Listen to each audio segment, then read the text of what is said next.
Hello everyone. Today we'll be starting with new chapter, that is natural resources. Natural resources, it's very easy chapter, and major content of this chapter you need to learn that content, and all the topics which are discussed in this chapter: air pollution, water pollution, soil pollution, and some important cycles. They have also discussed some important cycles like nitrogen cycle, carbon cycle, oxygen cycle. So all these cycles are very important, and this chapter is important because all the topics discussed in this chapter, they deal with day-to-day activities of every human being. So you need to have knowledge of all those activities, so that if you have knowledge of pros and cons of every activity what you are doing, then you can work accordingly and you can take some measures to prevent any loss that takes place due to that particular thing. So natural resources, what basically, first of all we should discuss what do you mean by a resource, resource क्या होता है, and natural resource का मतलब क्या होगा. Resource क्या चीज होती है? कोई भी चीज जिसको तुम अपने लिए यूज कर सको, अपने किसी फायदे के लिए, अपने किसी काम के लिए यूज कर सको. That means anything which has utility. जिस चीज का यूज होगा इस दुनिया में, जिस चीज की यूटिलिटी होगी, उस चीज को हम क्या बोलेंगे? रिसोर्स बोलेंगे. ह्यूमंस भी क्या हैं? एक रिसोर्स हैं. Humans are also, they are resources. क्यों? क्योंकि अगर किसी स्कूल में टीचर्स से, ह्यूमन बींग से हम कोई भी काम ले रहे हैं, लाइक दे टीचिंग, कोई लैब टेक्नीशियन है, कोई स्वीपर है, कोई मैनेजमेंट है, कोई कोऑर्डिनेटर है, सभी human beings they are involved in some particular work. उनसे कोई काम लिया जा रहा है, तो वहां पर स्कूल में जो सारा स्टाफ होगा, जो दूसरे लोग होंगे, सभी के सभी they are human resources. Resource therefore क्या मतलब है रिसोर्स का? कोई भी चीज जिसका हम यूज ले सके अपने लिए, अपने काम को, अपने टास्क को एकम्प्लिश करने के लिए, that particular thing is called resource. ठीक है. और नेचुरल रिसोर्स का मतलब क्या हो जाएगा? अगर हम रिसोर्स के साथ नेचुरल वर्ड यूज करते हैं, मतलब जो रिसोर्स है वो कुदरत में प्रेजेंट है, नेचुरली प्रेजेंट है, और तुम्हें वो चीज मैनमेड नहीं है, और तुमने वो चीज नेचुरली ऑब्टेन की है कुदरत से. तो वो वाले सभी रिसोर्सेज जो कुदरत के रिसोर्सेज हैं, and you are using them for your own benefits, ठीक है, they are called natural resources. And you know many natural resources. For example you can say forest क्या है? नेचुरल रिसोर्स है. वाटर क्या है? नेचुरल रिसोर्स है. Soil क्या है? नेचुरल रिसोर्स है. ठीक है. So life possible only on earth.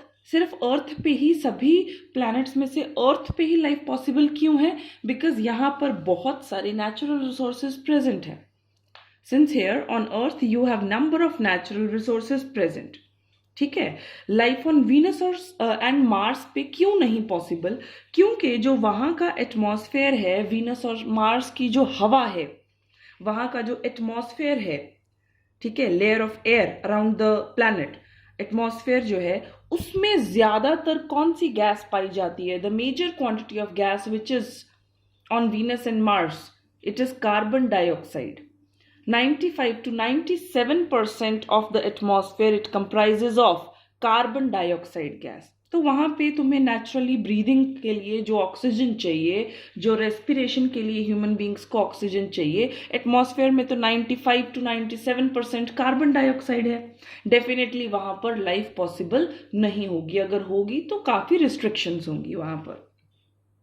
ठीक है. So major component is 95 to 97 degree, 97%. Secondly, जो कार्बन डाइऑक्साइड होती है, ये गैस जो है ज्यादा सन एनर्जी, सोलर रेडिएशंस को ज्यादा एब्जॉर्ब करती है.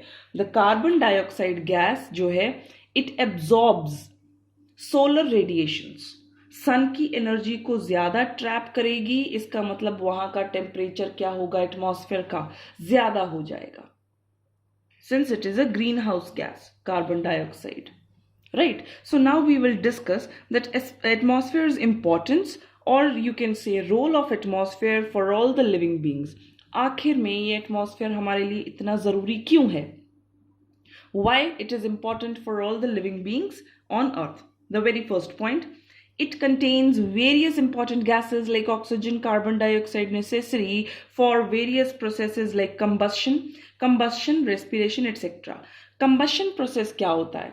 किसी भी चीज को जलाने के प्रोसेस को, किसी भी ऑब्जेक्ट के या सब्सटेंस के जलाने के प्रोसेस को, जलने के प्रोसेस को हम कंबस्शन कहते हैं। And if you want to burn anything, हम कोई कैंडल बर्न करते हैं, कोई पेपर बर्न करते हैं, anything, for combustion process oxygen is required. Oxygen के बिना कंबस्शन प्रोसेस नहीं होगा। Oxygen gas it is supporter of combustion. तो अगर ऑक्सीजन ही नहीं होगी तो कंबस्शन प्रोसेस नहीं होगा। सेकेंडली, रेस्पिरेशन कौन सा प्रोसेस होता है? रेस्पिरेशन ह्यूमन बींग्स का सांस अंदर बाहर लेने का जो हम ब्रीदिंग प्रोसेस करते हैं, अंदर जाकर, बॉडी के अंदर जाकर यही ऑक्सीजन जो है हमारे ग्लूकोज के साथ मिलकर एनर्जी जनरेट करती है। तो अंदर ऑक्सीजन और ग्लूकोज का कॉम्बिनेशन रिएक्शन होना टू गिव यू एनर्जी, वो रेस्पिरेशन है। और अगर बाहर से ऑक्सीजन नहीं आएगी तो तुम्हारे बॉडी के अंदर रेस्पिरेशन प्रोसेस नहीं होगा। ठीक है, तो इन सभी ऐसे प्रोसेसेस के लिए ऑक्सीजन, कार्बन डाइऑक्साइड जरूरी है। कार्बन डाइऑक्साइड किस प्रोसेस के लिए जरूरी है? थिंक, कार्बन डाइऑक्साइड किस प्रोसेस के लिए जरूरी है? Carbon dioxide is necessary for the process of photosynthesis in plants. Plants ने जो अपना खाना पानी बनाना है रॉ मटेरियल्स को यूज करके, उनको एक रॉ मटेरियल कौन चाहिए होता है प्लांट्स को? Carbon dioxide. तो प्लांट्स के लिए, उनके खाने पानी के लिए, उनके मैन्युफैक्चरिंग प्रोसेस के लिए which gas is necessary? Carbon dioxide. ठीक है, so not only for human beings, you can say for all the living beings, and plants are also living organisms. ठीक है, सेकेंड एटमॉस्फेरिक इसका इंपॉर्टेंस क्या है? What is the importance? That the layer of air around the earth. Second point, it protects the earth from ultraviolet radiations or rays. UV rays, they are ultraviolet radiations. These rays are very harmful for human beings. They are not you can say when you come in contact with ultraviolet radiations, you can say you can get eczema problem, you can say skin cancer, all skin problems, you can see sunburns, you can get sunburns, right? So due to ultraviolet radiations you can have many problems. तो इन ultraviolet radiation से बचाएगा कौन? ये हमारा atmosphere. क्यों? we'll discuss it later कि जो atmosphere होता है हमारे यहाँ पर अर्थ के आसपास, जो लेयर ऑफ एयर है, उसमें एक गैस प्रेजेंट है, that is ozone. I think you have heard this name before, ozone, O3.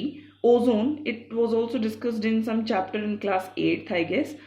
Ozone, it's a gas which protects the earth from ultraviolet radiation. Ozone जो है वो पूरे का पूरा कवर करके रखती है अर्थ को एक लेयर में, स्ट्रेटोस्फीयर लेयर जो होती है। स्ट्रेटोस्फीयर लेयर में एक गैस प्रेजेंट होती है, ozone gas. It protects from ultraviolet radiations, right. And third क्या होगा? It helps in climate control. Climate control कैसे करके रखना है? क्लाइमेट कंट्रोल ऐसे होगा कि सपोज तुम्हारा जो अर्थ है, अर्थ के साइड्स पे अगर ये जो एटमॉस्फेयर होता है, ये सारी की सारी रेज को तुम्हारे पास नहीं आने देता। जो एटमॉस्फेयर होता है वो सारी सन रेज को एब्जॉर्ब नहीं करता है, ज्यादातर रेज को तो वो वापस रिफ्लेक्ट बैक कर देता है। ठीक है, hardly 1% of the solar energy enters the earth's atmosphere, hardly 1% you can say. बाकी का सारा क्या हो जाता है? एब्जॉर्ब होके वापस कई बार क्या हो जाता है? रिफ्लेक्ट बैक हो जाता है। तो ये किस तरीके से एक्ट करेगा? इंसुलेटर की तरह से। इंसुलेटर क्या चीज होती है? जो हीट को या किसी भी चीज को एक साइड से दूसरी साइड पे ना जाने दे। जो सपोज इस साइड से इस साइड को जाना है तो तुम्हें इंसुलेटर, अगर ये इंसुलेटर है तो ये हीट को इस तरफ से इस तरफ नहीं जाने देगा। It will act as an insulator, it will not allow the flow और अगर ये कंडक्टर होगी चीज, इंसुलेटर ना हो कि कंडक्टर होगी, डेफिनेटली वो तुम्हारा फ्लो इस तरफ से इस तरफ का हो जाएगा। तो एटमॉस्फेयर बीच में एक बैरियर की तरह क्या करता है, एक्ट करेगा। It will act as a barrier. ये हीट को बाहर से अंदर नहीं जाने देगा और अंदर वाली जो ट्रैप्ड हीट है उसको बाहर नहीं जाने देगा, उसको धरती के अर्थ के अंदर ही रखेगा। सो टेम्परेचर को क्या करेगा, कंट्रोल करेगा, neither too hot not too cold. So it will help in controlling the temperature, that is the climatic control करके रखेगा पूरे का पूरा। Fine. Now next is winds. Winds क्या होती हैं? You know, air तो है ही है। अगर एयर में, एटमॉस्फेयर में जो एयर है, पार्टिकल्स है, गैसेस हैं, इनका मूवमेंट शो होगा। अगर एटमॉस्फेयर गैसेस का मूवमेंट होने लगेगा, ये एक जगह से दूसरी जगह जाने लगेंगी, तो वो क्या हो जाएगा, वो विंड हो जाती है। ठीक है, सो विंड क्या होती है, movement of air, you can say. जब एयर मॉलिक्यूल्स मूव करेंगे it will lead to winds. ठीक है, अभी ये विंड्स जो हैं, कहीं पर यू माइट हैव हर्ड कि विंड्स जो हैं हर जगह पर एक सी नहीं होती। कहीं पे हम बोलते हैं कि हाँ जी यहाँ पे तो विंड्स का है, यहाँ पे नहीं है, शिमला में है, मनाली में है, वहाँ पे ठंडी हवाएं चल रही हैं, वहाँ पे लू चल रही है। In Punjab the hot winds are also known as loo. ठीक है, तो ऐसे जो होते हैं विंड्स जो होती हैं, इनका हर जगह पे सेम मूवमेंट नहीं होता है, due to 4 reasons. There are many factors जो कि विंड्स की मूवमेंट को अफेक्ट करते हैं। The very first factor is uneven heating of atmosphere in different regions. ये बेसिक कॉज है, इसकी वजह से ही विंड्स कहीं मूव करती हैं और किधर से किस डायरेक्शन को जाएंगी ये भी किस चीज पर डिपेंड करता है, अनइवन हीटिंग पे। अब ये सोचो, नाउ यू थिंक कि why I am talking about uneven heating of atmosphere. Uneven क्यों है, सब जगह पे एक सा क्यों नहीं होती हीटिंग? बिल्कुल नहीं होगी। क्यों? बिकॉज तुमने जियोग्राफी में भी पढ़ा होता है कि जो अर्थ है it has different zones. Earth has different zones, उसमें कुछ जगह इक्वेटर के पास होती है और कुछ जगह जो है इक्वेटर से टेम्परेट जोन जो है वो सन से थोड़ी टेढ़ी स्लांट रेज जाती हैं, और जो नॉर्थ एंड साउथ पोल वाली जगह होती हैं वहां पे बहुत कम सन की रेज पहुंचती हैं। तो सबसे ज्यादा रेज सन की डायरेक्ट रेज कहां पर पहुंचेंगी? डेफिनेटली इक्वेटर पर। तो जहां पर डायरेक्ट सन रेज पहुंचेंगी वहां पर हीटिंग प्रोसेस ज्यादा होगा, और यहाँ जहां पर दूर पहुंचेंगी रेज, कम पहुंचेंगी, वहां पर ठंडक ज्यादा होगी और हीटिंग कम होगी। तो क्या हुआ, वो अनइवन हीटिंग ऑफ एटमॉस्फेयर हुआ। In torrid zone, temperate zone, frigid zone, these 3 zones they are discussed in geography, right. So इस वजह से अनइवन हीटिंग की वजह से विंड्स फ्लो करेंगी। ठीक है, the next is rotation of earth. You know that earth rotate करती है अपनी एक्सिस पर। This also you have learned in geography in previous classes. Earth जो है अपनी एक्सिस पे क्या करती है, लगातार रोटेट करती है। ठीक है, अपनी एक्सिस पे गोल गोल वो क्या करेगी, घूमेगी। उस घूमने की वजह से भी तुम्हारी विंड्स की डायरेक्शन और स्पीड पे फर्क पड़ेगा। ठीक है, तीसरा पॉइंट है तुम्हारा altitude, that is the height of mountains. Definitely तुम्हारा जो लोकेशन है वो कितनी ऊंचाई पर है, उस वजह से भी तुम्हारा क्या पड़ेगा, विंड्स पे फर्क पड़ेगा। एंड दिस तो sometimes you have seen, normally generally you see on ground floor you don't see the winds blowing. तुम्हें ग्राउंड फ्लोर पे कई बार क्या होता है कि नहीं पता लगता है कि इतनी ज़्यादा हवा चल रही है। As soon as you go on terrace, और तुम या फिर ज़्यादा you can see on 13th 14th 15th floor या किसी फ्लैट में ऊपर चले जाते हो, तो वहाँ पर तुम्हें हवा का जो फ्लो है वो ज़्यादा महसूस होता है। क्यों? क्योंकि विद ऑल्टीट्यूड विंड्स का फ्लो क्या होगा, चेंज होगा। एंड डेफिनेटली हिल स्टेशंस पर हवा इतनी अच्छी होती है, तो वहां पर क्यों? क्योंकि hill stations definitely plain area से काफी ऊंचाई पर होते हैं। ठीक है, so altitude. Fourth is distance from sea. समुद्र से कितनी दूरी पर है, समुद्र से सी से तुम कितना दूर हो।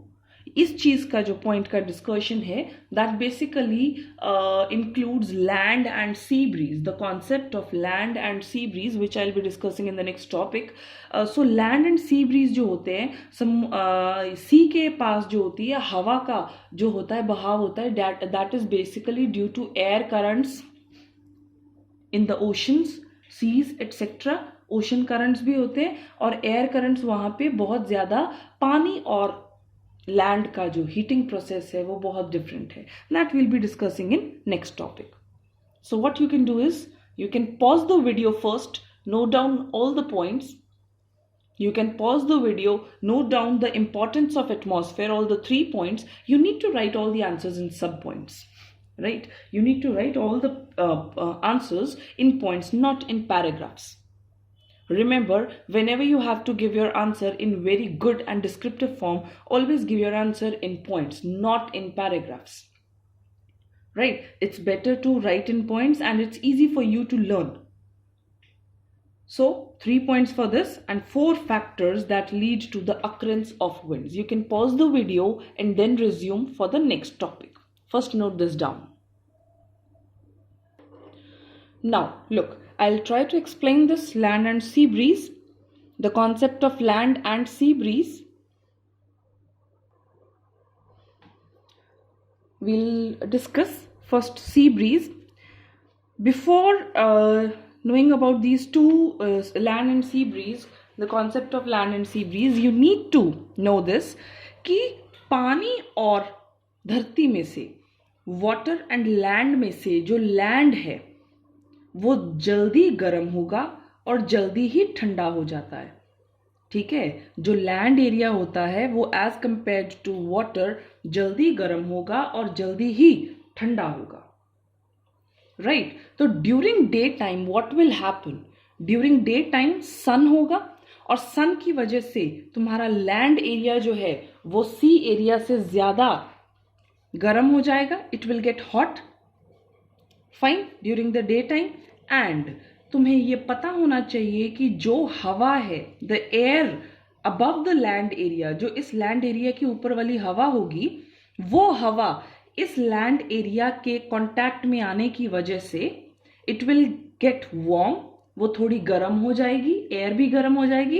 एंड गर्म होने से एयर का क्या होगा, you have done in first chapter, गर्म होने से एयर क्या होगी, it will rise up, it will gate lighter and it will move up, हल्की हो जाएगी और ऊपर चली जाएगी. हल्की हवा हमेशा ऊपर को, कोई भी चीज हल्की होती है तो it will rise up in atmosphere. Fine, क्योंकि लैंड एरिया गर्म है तो उसके कांटेक्ट वाली हवा भी क्या हो जाएगी, गर्म हो जाएगी. And then it will get warm and rise up. Now यहां की हवा तो ऊपर चली गई तो ये वाला एरिया क्या हो गया, वैक्यूम क्रिएट हो गया. यहां पर बिल्कुल लो प्रेशर हो गया क्योंकि यहां वाली हवा जो थी वो ऊपर चली गई. तो यहां पर अब कौन आएगा, जो हवा वाटर के ऊपर थी, सी के ऊपर थी, it will rush towards land. ये क्या है, ठंडी हवा थी और it will rush towards land की इस जगह पे जाए. क्यों? क्योंकि कोई भी चीज जो होती है it will move from region of high concentration to the region of low concentration.